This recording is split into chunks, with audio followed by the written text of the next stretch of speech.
हिंदी के लब्ध प्रतिष्ठित विद्वान और इनका मैं बड़ा संक्षिप्त परिचय देना चाहूंगा।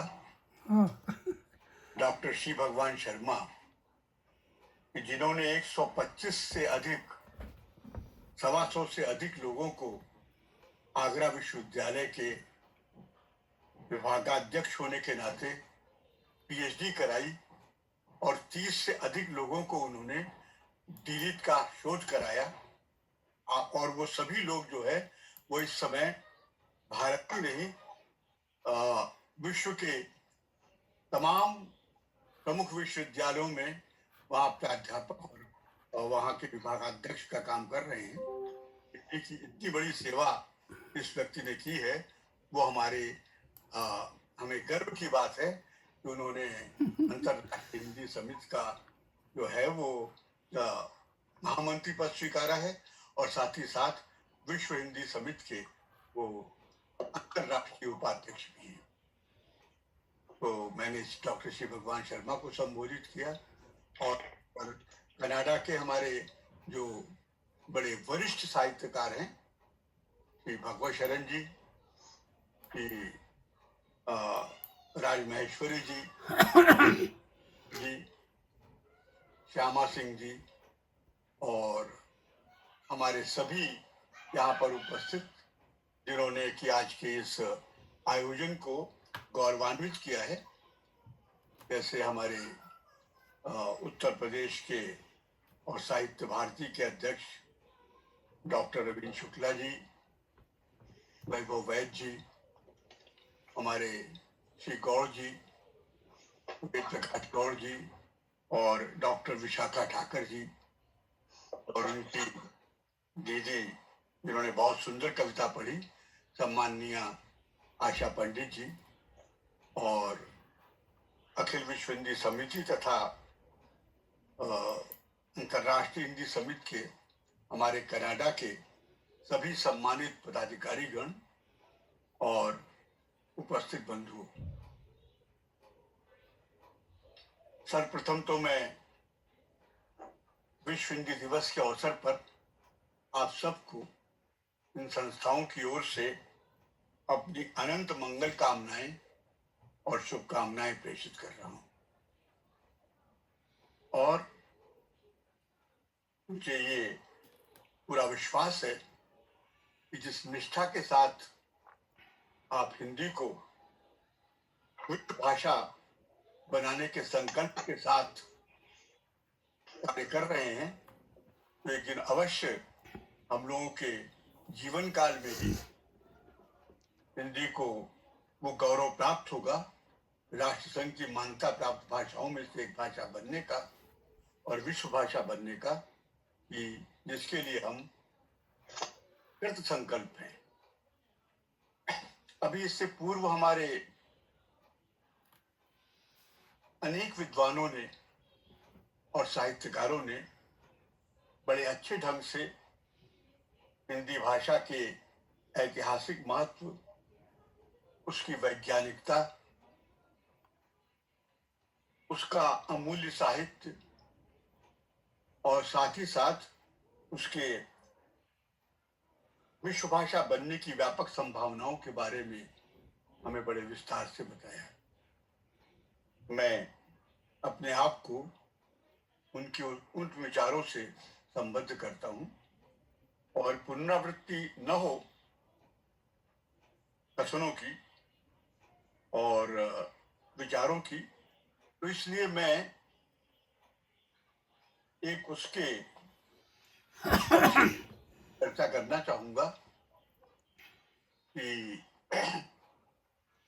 जो मेरे दृष्टिकोण से अछूता रह गया है, और वो है कि उन महान साहित्यकारों का और कवियों का योगदान जो उन्होंने विदेशों में रह करके हिंदी के उत्थान के लिए और भारतीय भाषाओं के उत्थान के लिए, भारतीय संस्कृति के उन्नयन के लिए जिन्होंने बड़ा अद्भुत कार्य किया है। मैं उसमें बहुत एक एक या दो दो साहित्यकारों का उल्लेख करते हुए, उनकी कृतियों का उल्लेख करते हुए अपनी बात को आगे बढ़ाना चाहूँ। उन देशों में सबसे महत्वपूर्ण स्थान मॉरिशस का है।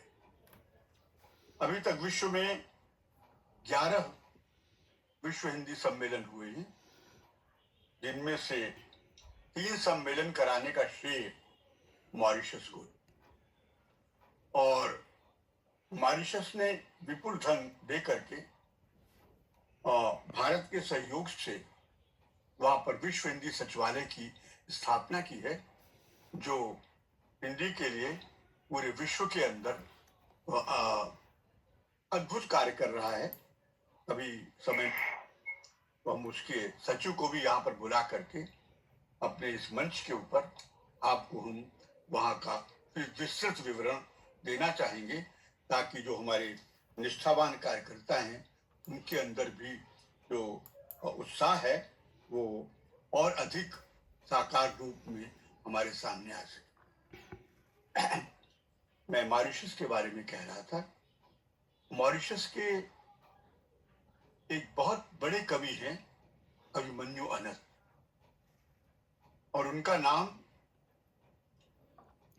नोबेल पुरस्कार के लिए भी जा चुका है।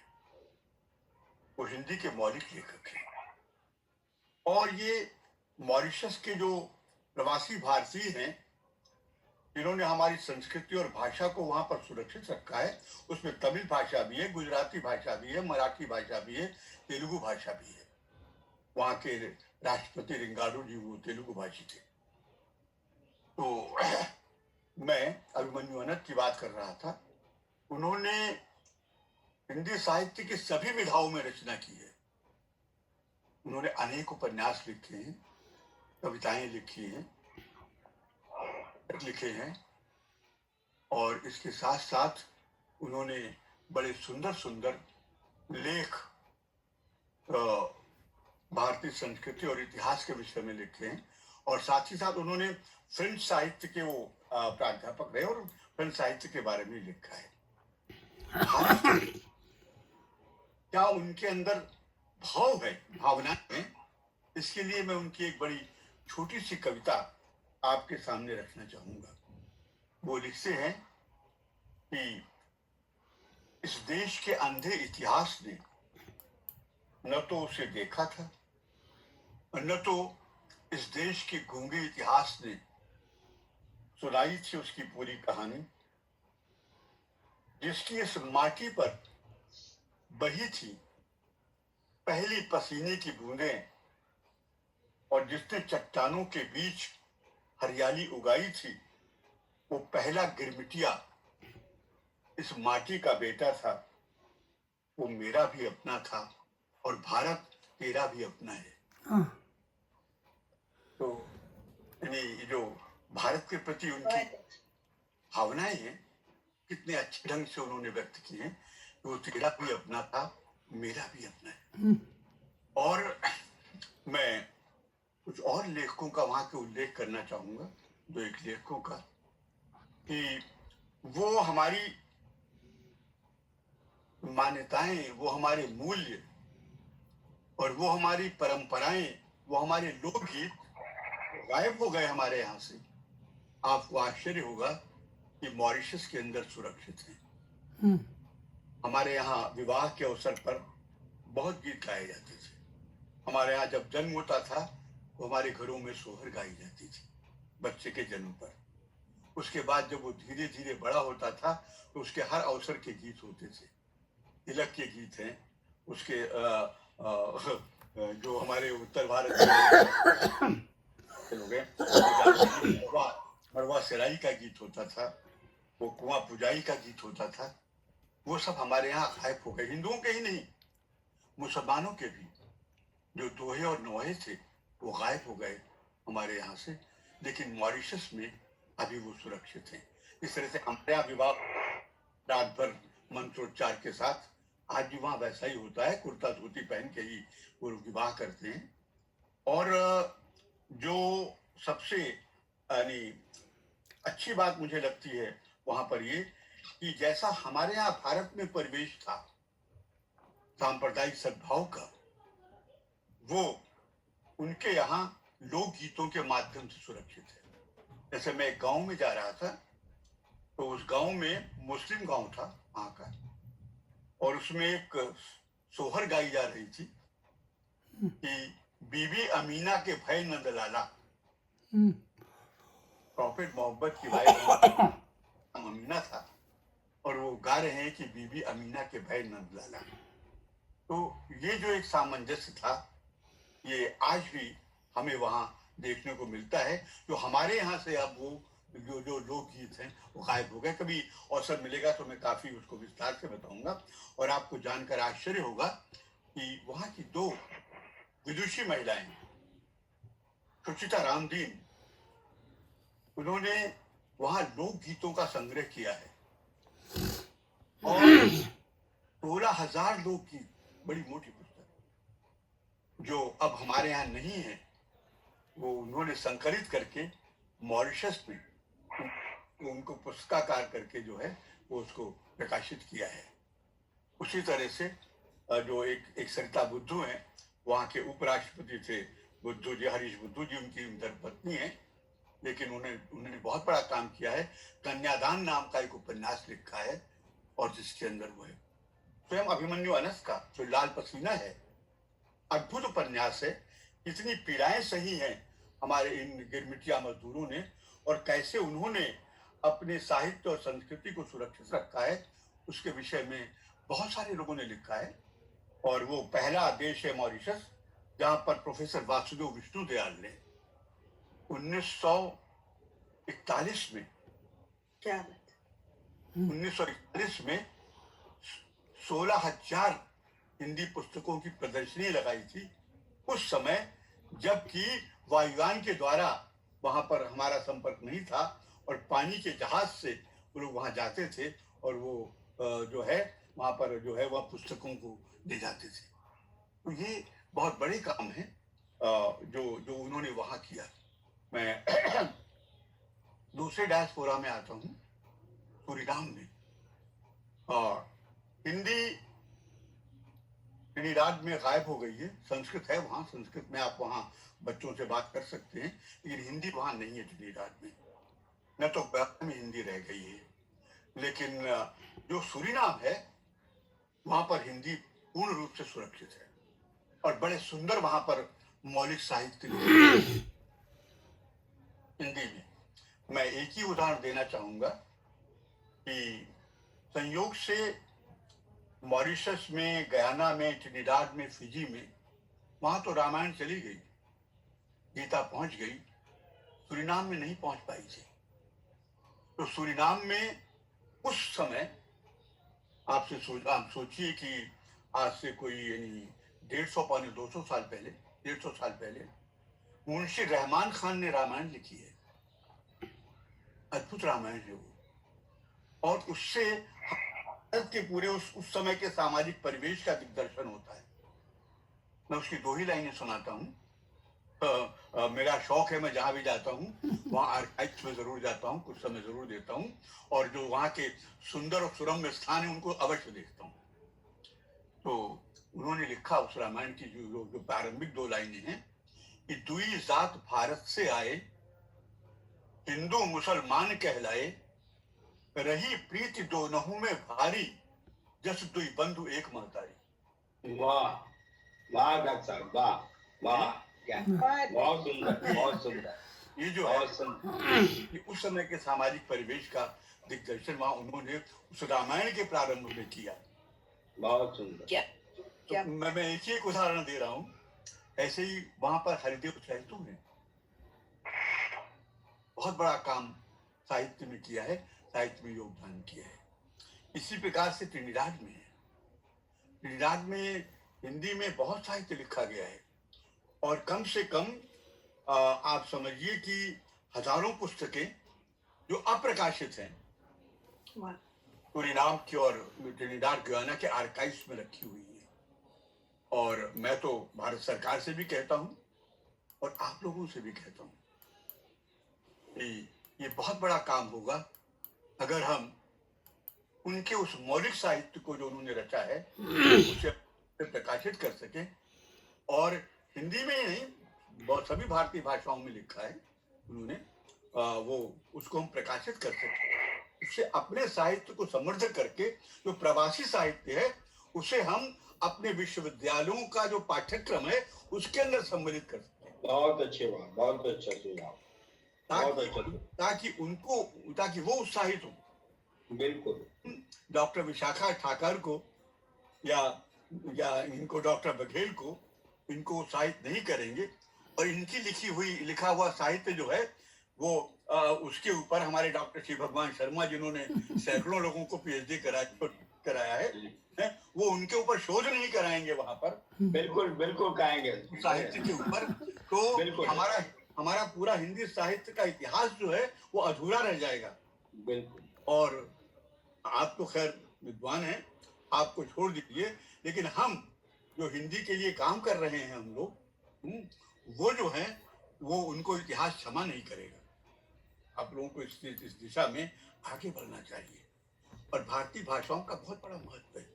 अभी माननीय आशा पंडित जी ने, विशाखा ठाकुर जी ने इतनी अच्छी कविताएं पढ़ी, और मैं तो इनको विशाखा जी को गुजराती साहित्य में जिस तरह से नाना लाल थे, नाना लाल बहुत बड़ा योगदान दिया है। उनको गुजराती का टैगोर कहा जाता है। ये हमारे यहाँ, हमारे देश का, कि बहुत सारे हमारे जो हिंदी के और भारतीय भाषाओं के साहित्यकार हैं उनका अंग्रेजी में अनुवाद नहीं हुआ, तो इससे उनको जो है वो नोबेल पुरस्कार से वंचित रह गए। अगर ये बात कह रहा हूँ, ये बात जो है वो अंग्रेज विद्वानों ने ये डिल क्राइस्ट और उन्होंने ग्राहम बेली जैसे लोगों ने लिखा है इसको, कि अगर जो है वो ये पृथ्वीराज रासो का अंग्रेजी में अनुवाद हो गया तो शायद दुनिया का सबसे बड़ा पुरस्कार साहित्य का, हालांकि नोबेल पुरस्कार जीवित लोगों को मिलता है, लेकिन और जो पुलित्जर वगैरह के पुरस्कार हैं वो निश्चित रूप से उनको मिला होता। अभी मैं एक सम्मेलन में गया हुआ था, तो ये दुबई में था, अरबी भाषा के और फारसी भाषा के संबंध में था, और संयोग से लखनऊ में उन दिनों जब मैं बालक था तो प्रारंभिक कक्षाओं में ये भाषाएं पढ़ाई जाती थी। तो पढ़ने के बाद, अक्षर ज्ञान के बाद मैंने स्वयं उसको विकसित किया। तो वहां पर उसने कहा कि ये फिरदौसी का शाहनामा जो है उसमें 80,000 जो है वो शेर हैं, और वो दुनिया का बड़ा काव्य है। मैंने कहा पृथ्वीराज में 84,000 छंद हैं। आप तो शेर की बात कर रहे हैं, 84,000 छंद हैं, और 4,000 छंद जो हैं वो फिरदौसी से एक शाहनामा से जो है वो ज्यादा है उसके अंदर शेर। उन्होंने को देखा गूगल के ऊपर इधर उधर, फिर मुझसे कहा कि नहीं, आपकी बात सही है, बिल्कुल सही है कि 4,000 शेर ज्यादा हैं। लेकिन आपको जानकर आश्चर्य होगा कि फिरदौसी के वो चंद्रबरदाई के उस पृथ्वीराज रासो का अनुवाद किसी भारतीय ने नहीं किया। भगवत शरण जी, मैं आपसे कह रहा हूँ, आप इतने प्रबुद्ध में इसको रूसी जो है वो रॉबर्ट लेंज ने किया उसका अनुवाद पृथ्वीराज रासो का। आपने सोची उसने कितना परिश्रम किया होगा, भाषा को सीखा होगा, फिर उसके बाद उसने उसका अनुवाद किया होगा। तो इस तरह से जो है वो जो ये गौरांग मूल के लोग हैं, इनका भी बहुत बड़ा योगदान है। तो मैं फिर से ये आपके पास समय बहुत अधिक हो गया है, और मैं फिर आप कभी मुझे अवसर देंगे, मैं विस्तार के साथ कहूँगा, लेकिन मैं एक एक उदाहरण में दे रहा था इन देश के उन विद्वानों का। ये लोग बहुत पढ़े लिखे थे, लेकिन पोइट्स थे, सच्चे अर्थों में कवि थे। जैसे मैं ये चिलीडाक और इसकी टोबैको की बहुत पुरानी कविता सुनाता हूँ कि भुखिया के भुलाए गई ले जसवा, ये उसमें है, भोजपुरी में है, कि भुखिया के मारे भुलाए गई ले जसवा, रेजुबा मा उठत बा पीर सुनवा खाच।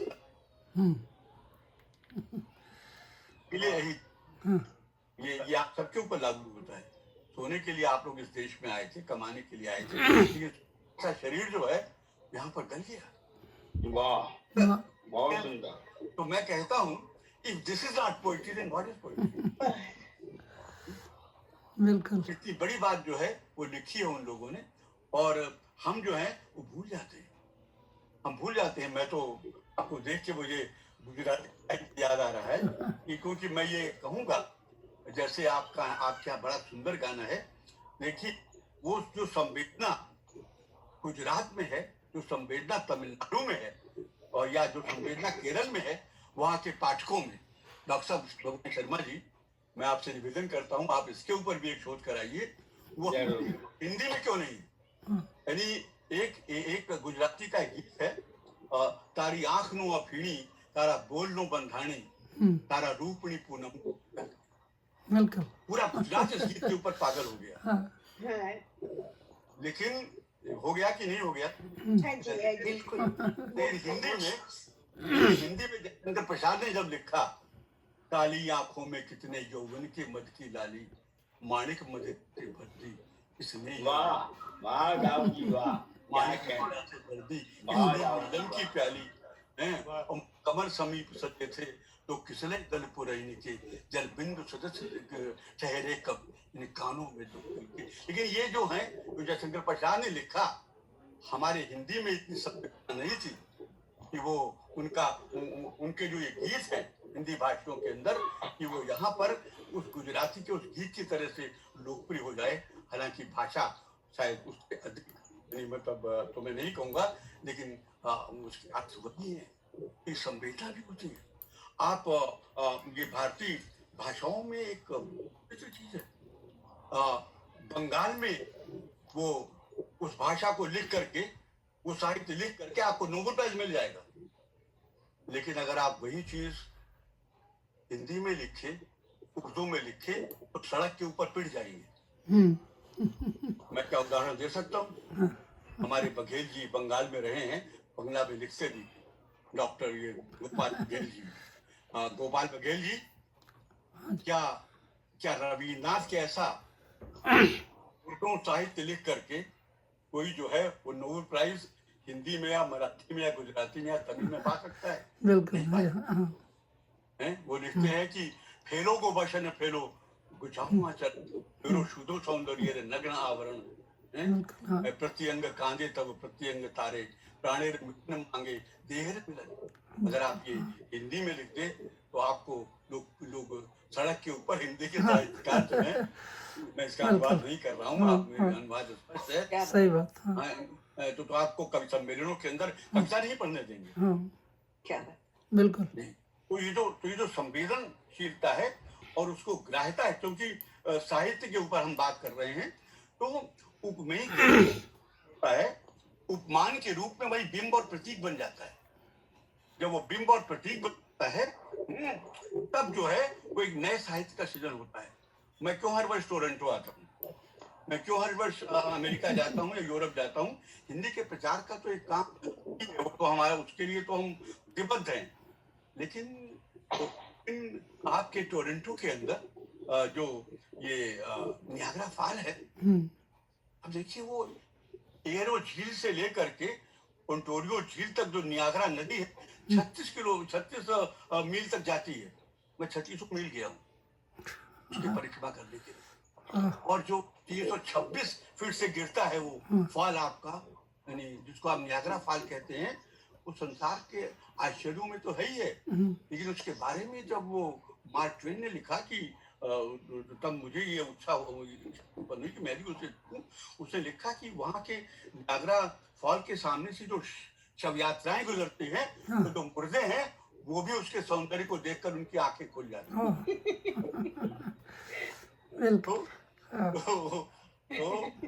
तो मैं हर वर्ष आता हूँ टोरंटो पर बैठता हूँ, उसके के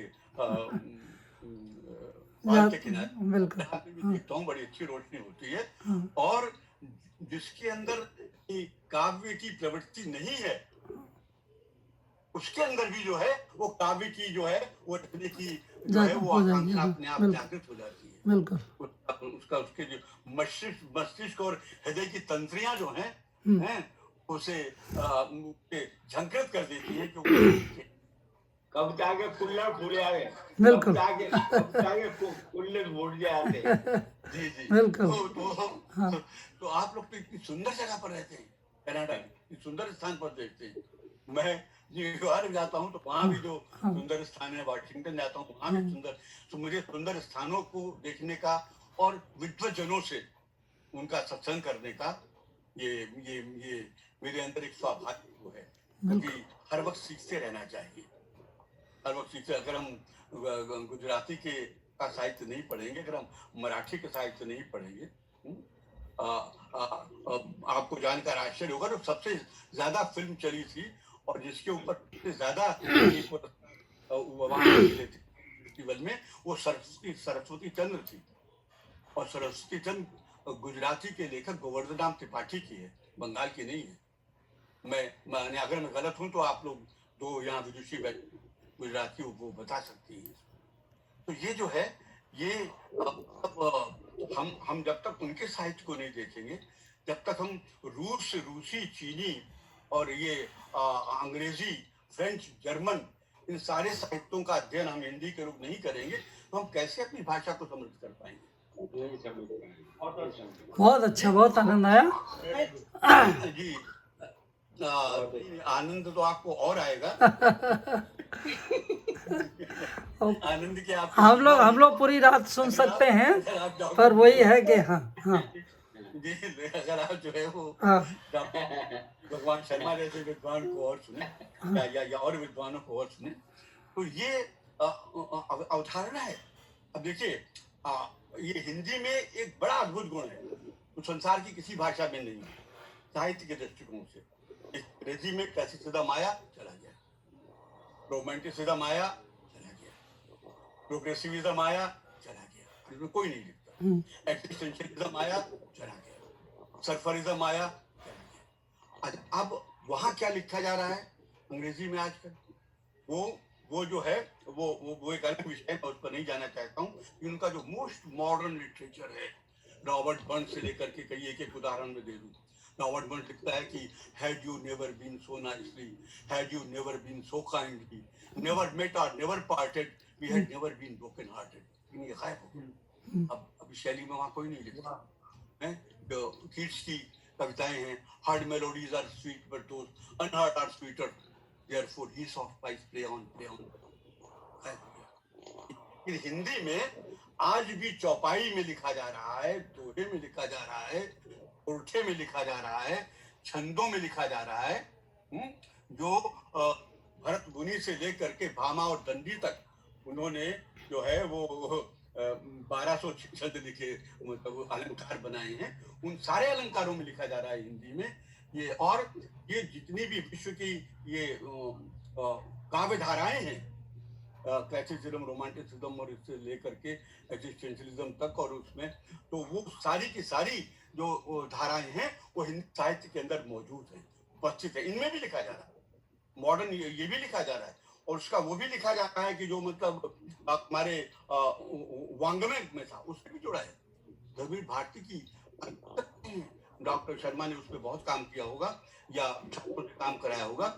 जैसे अब वो ये उसका उदाहरण देते हैं महाभारत का, कि मैं अभिमन्यु का जो वध हुआ है कि मैं रथ का टूटा हुआ पहिया हूं, लेकिन मुझे फेंको मत, शायद महारथियों से छुटा हुआ अभिमन्यु कोई आ जाए, तब ये रथ का टूटा हुआ पहिया ब्रह्मास्त्रों से लोहा ले सकता है। बहुत सुंदर। जब वो जी, तो ये साहित्य, हिंदी साहित्य को समृद्ध करने वाले, और हमारे वांग्मय के उससे, जैसे कनुप्रिया है, अद्भुत पुस्तक है। उसमें वो गोपिकाएं जो हैं वो कहती हैं कि वो उसके बारे में कृष्ण कहते हैं कि वो कृष्ण से कहती है कि तुम तो जानती हो ना कि मैं वही बावली लड़की हूँ, तो जब पानी भरने जाती है तो भरे हुए घड़े में अपनी चंचल आंखों की छाया देखकर उन्हें कलोल करती मधु मछलियां समझकर सारा पानी बार बार लौटा देती।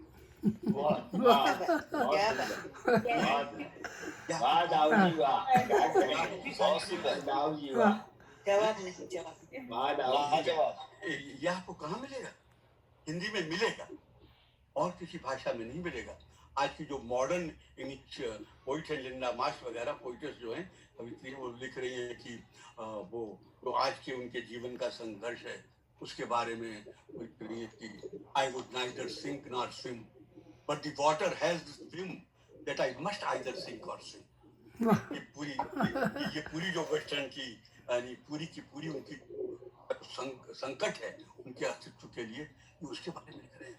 मैं तो जब अमेरिका 1965 में आया था पहली बार यहाँ अध्ययन अध्यापन के लिए, मैं कारों के साथ रहा, मैं जो रेड इंडियंस उनके साथ रहा, मैंने उनकी भाषा का भी अध्ययन करने का प्रयत्न किया, उन कारों की भी जीवन शैली हमने देखने की और सीखने की शुरू की। फराह खान के भी भाषा में चले जाते थे, तो कुकरस्तान वालों के भी चले जाते थे।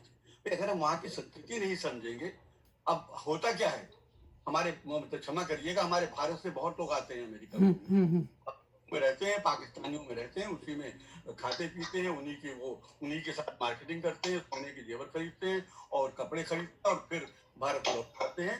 वो जब तक वो स्लैंग यहाँ नहीं सीखेंगे और संस्कृति के बारे में क्या जान पाएंगे? जब जान नहीं पाएंगे, सही बात बिल्कुल सही, अपने हिंदी साहित्य को कैसे समृद्ध करेंगे?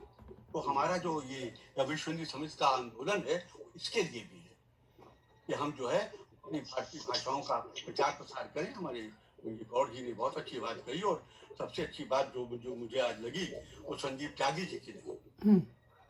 उन्होंने कहा कि भाषा को से हम कैसे अपना काम चला सकते हैं, हमें तो दूसरी भाषाएं सीखनी ही पड़ेंगी।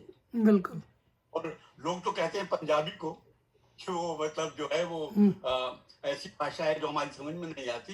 मैं तो कहता हूँ पंजाबी ही एक ऐसी भाषा है कि जिसने प्राकृत और इसके अपभ्रंश के शब्दों को और संस्कृत के शब्दों को आज तक सुरक्षित रखा है और किसी भाषा ने नहीं रखा भारत की। बिल्कुल सही है, बिल्कुल। दूध को आज भी वो दर्द कहते हैं, दूध उनका दर्द है, नाक को नख है, ये पाली संस्कृत के शब्द है, कान को कन है, एक ही भाषा है पंजाबी, मतलब जिससे सुरक्षित रखा है। और संस्कृति को कैसा, वो जब 4 बच्चे उनके शहीद हो गए, गुरु गोविंद सिंह ने तो माँ क्या कहती है, 4 गए की होया मेरे जीव में लख हजारे, मेरी अखियां ने सुन तारे। वाह, ये विश्वत्व की भावना है। तो पंजाब अगर हम अपनी भारतीय भाषाओं को नहीं पढ़ेंगे, तमिल को, तेलुगु को, पंजाबी को नहीं पढ़ेंगे तो हिंदी कैसे समृद्ध होगी और कैसे उन भारतीय भाषाओं के साहित्य को अनुवादित नहीं करेंगे। बड़ी अच्छी बात कही थी उन्होंने, जो हमारे रमेश शुक्ला जी बोल रहे थे, हालांकि मैं इनकी बहुत सी बातों से बिल्कुल सहमत नहीं हूँ, लेकिन उन्होंने एक बात ये बहुत अच्छी कही कि हमें जो है वो ये भारतीय भाषाओं के साथ साथ जो हमारा प्राचीन वांग्मय है वो गायब हो गया है। अब जैसे गुजराती का जय सोमनाथ है, कन्हैयालाल माणिकलाल मुंशी का, पहले पढ़ाया जाता था, उसका हिंदी साहित्य अब नहीं पढ़ाया जाता। तो उसी से तमिल के वो सुब्रमण्यम भारती पढ़ाए जाते थे, अब नहीं पढ़ाए जाते। तो ये मैं समझता हूँ कि बहुत ज्यादा समय हो गया है और आप लोग मेरी बात सुनते सुनते बोरियत नहीं, आप बस बहुत बोलते रहिए, बहुत अच्छा लगा। अमूल्य चीजें आप सुन। तो ये जो है हम लोग बोर नहीं, सराबोर है, सराबोर है। आप बोलते नहीं, मैं तो हर वर्ष आता हूँ। राव जी ने बहुत अच्छा बोला, ऐसा हमें सुनने के मौके बहुत कम आते हैं, बहुत कम। बिल्कुल। आपको हम सब धन्य हो गए आपको सुनकर। नहीं, मैं फिर उसके बारे में बात करूंगा। अब देखिए, मैं पंजाबी के बारे में बात कर रहा था तो बुल्ले शाह की समाधि पर आज भी अमृता प्रीतम की कविता पढ़ी जाती है। क्या बात है जी।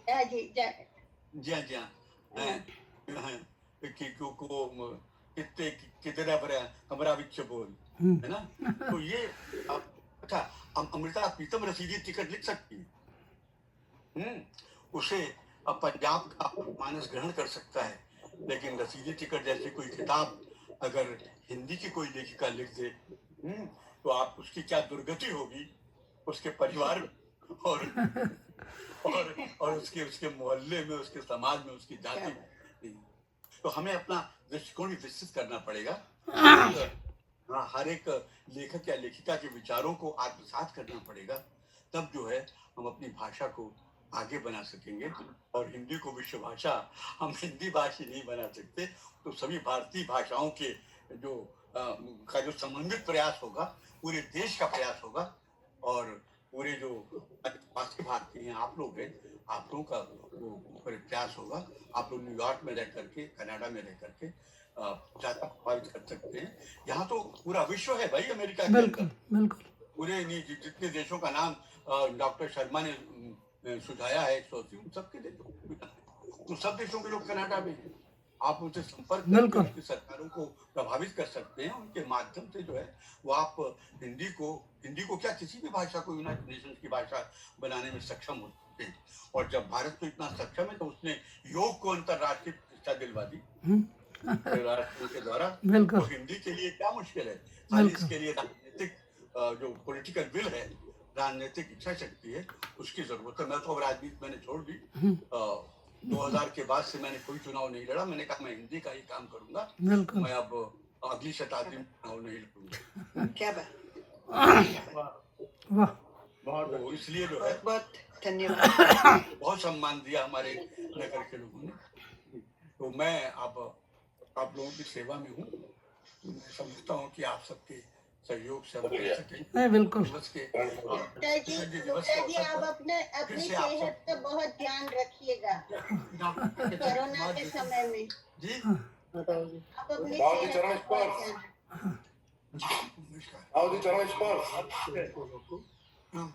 बहुत बहुत मैं इन शब्दों के साथ आप सबका आभार प्रकट करता हूँ।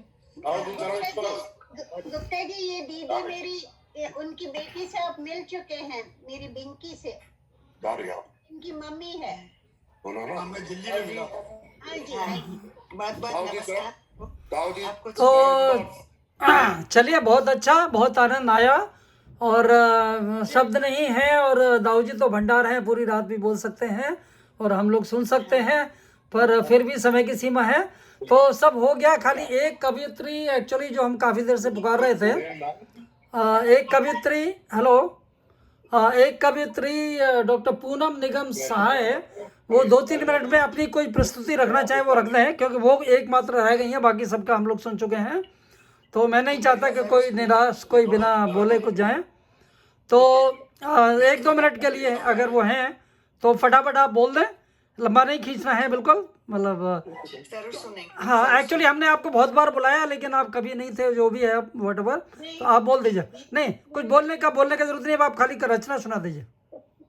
कनेक्टिविटी के कारण ओके ओके ओके ओके इसीलिए हाँ ओके, आप अपनी रचना सुना दीजिए। हाँ, यहाँ तो बहुत सारे विद्वत जन हैं मौजूद। हाँ, नहीं, कुछ बोलने का जरूरत नहीं है, आपने खाली रचना सुनानी है। रचना ही कवि का पूरा परिचय है, फिर बाद में सुनाएंगे कभी आपको। हाँ, पूरा बाद में। अच्छा, ठीक है, हाँ। ठीक है, मैं एक और कविता सुना रही हूँ। मत समझो कमतर इसे, हिंदी से ही है जग का त्राण, इसमें बसता है मेरा ईमान, और यही तो है मेरी पहचान। काल जयी गौरवशाली इसने है इतिहास रचा, फिर भी क्यों इसके हिस्से सम्मान न बचा। देवों की है ये दुर्लभ भाषा, छुपी इसमें जन जन की अभिलाषा। हिंदी हमारे लिए है सूर कबीर समान, इसका बखान करते हैं स्वयं रसखान। यही तो प्यारा वतन है हमारा, जिसका नाम है हिंदुस्तान। एक सूत्र में सबको पिरोए रखे, ऐसी है हमारी गरिमामयी ये भाषा। पूरे हिंद का करे ये मस्तक ऊंचा, कन कन में व्याप्त है जन की ये अभिलाषा। आओ मिलकर हम सभी स्वागत करें एक अपूर्व विहान, हमारी जीवन रेखा हिंदी रहे सदा हमारे हृदय में विराजमान। बहुत अच्छा, धन्यवाद। बहुत अच्छा। तो हम लोग खाली आपकी आवाज़ सुनना चाहते थे, इसलिए सुन लिया, अगली बार फिर बाद में सुनेंगे। तो अभी हम लोग यहाँ का समय 2 बज गया है, भारत का 12:30 बज गया, तो अब हम लोग समाप्त करेंगे। और उससे पहले खाली मैं चाहूँगा कि डॉक्टर कुमार भारती जी कुछ दाऊ जी के साधुवाद में कुछ बोलें। डॉक्टर अनिल शर्मा जी 1-2 शब्द बोलना चाहते हैं, वो बोल दें। और बाकी सब लोग मेरे ख्याल से बोल चुके हैं, शर्मा जी, है ना?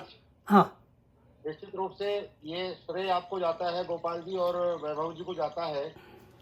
डॉक्टर दाऊजी गुप्त के बारे में बहुत कुछ सुना था, लेकिन आज पहली बार रूबरू हुआ हूँ और वास्तव में वो ज्ञान का भंडार है। बहुत बहुत आनंद आया है, अभिभूत हो गया हूँ। बहुत बहुत धन्यवाद। बहुत अच्छा। डॉक्टर बघेल साहब, मैं ज्यादा समय नहीं लूंगा, आपने कहा है तो मैं दाऊ जी का हार्दिक स्वागत करता हूं और प्रार्थना करता हूं आप कभी हमारे शहर ऑटवा या टोरंटो आए, हम जरूर बुलाएंगे आपको। बिल्कुल, नहीं आप आते हैं, हमेशा आते हैं, हर साल आते हैं। कोरोना के वजह से नहीं आ पा रहे हैं इस बार, नहीं तो हमेशा ही आते रहे, 10-12 साल से लगातार आ रहे हैं, बहुत उससे पहले से भी आते रहे, 1965 से वो आ रहे हैं वास्तव में तो। लेकिन इस बार निश्चित रूप से आपसे मिलना होगा। हम आपको अपनी कुटिया में ऑटवा ले आएंगे। ओटवा में मेरे एक परम मित्र रहते हैं, उनसे मेरा संपर्क नहीं हो पाया। 2 लोग रहते हैं, एक तो डॉक्टर मंगल सिंह गुप्ता, वो मैथमेटिक्स के प्रोफेसर थे। हाँ, मैं जानता हूँ। हाँ, आप जानते हैं? उनकी वो जर्मन थी और उन्होंने इमर्क की वो प्रोप्राइटर की वाइफ है, और दूसरे एक डॉक्टर रवि तिवारी हैं। यंग है थोड़े अभी नहीं, डॉक्टर रवि तिवारी मतलब मेरा ख्याल है 70 के आसपास होंगे, और वो तो मंगल सिंह तो मेरी उम्र के हैं, 50 ईयर्स की। दाऊ जी प्रणाम। अरे प्रणाम प्रणाम। हमने आप सब लोग बता रहे हो रहते हैं, आपका परिवार तो यहाँ रहता है टोरंटो में। चलिए बहुत अच्छे। तो अब सब लोग हम लोग परस्पर नमस्कार करें और हिंदी के लिए बहुत बहुत शुभकामनाएं।